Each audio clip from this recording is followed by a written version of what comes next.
यह एक ऐतिहासिक हिंदी कहानी है जो साहस, बलिदान और देशभक्ति को दर्शाती है। सन 1857 समय था। भारत पर अंग्रेजों का शासन था और चारों ओर अत्याचार फैल चुका था। इसी काल में एक छोटी सी रियासत झांसी थी, जिसकी रानी लक्ष्मीबाई वीरता की मिसाल बनी। रानी लक्ष्मीबाई का जन्म 19 नवंबर 1828 को वाराणसी में हुआ था और बचपन से ही वे घुड़सवारी, तलवारबाजी और युद्ध कला में निपुण थीं।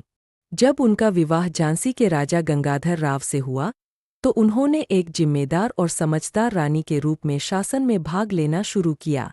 लेकिन विधि का विधान कुछ और ही था।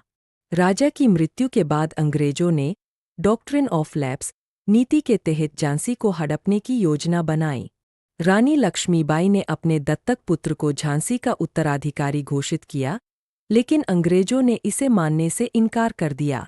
मैं अपनी झांसी नहीं दूंगी, ये शब्द रानी लक्ष्मीबाई ने अंग्रेजों को जवाब देते हुए कहे थे।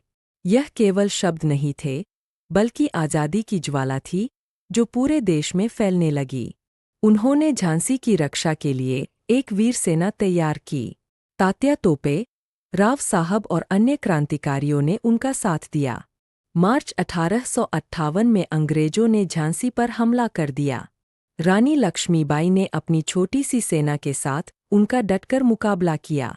एक हाथ में तलवार, दूसरे में घोड़े की लगाम और पीठ पर पुत्र को बांधकर वह रणभूमि में उतरीं। कई दिनों तक चली इस लड़ाई में रानी ने अद्भुत साहस और युद्ध कौशल का परिचय दिया। हालांकि संख्या और संसाधनों की कमी के कारण झांसी पर अंग्रेजों का कब्जा हो गया, लेकिन रानी लक्ष्मीबाई ने हार नहीं मानी। वह कालपी और फिर ग्वालियर पहुंचीं, जहां उन्होंने अंतिम बार अंग्रेजों के खिलाफ युद्ध लड़ा। 18 जून 1858 को ग्वालियर की लड़ाई में वह वीरगति को प्राप्त हुईं।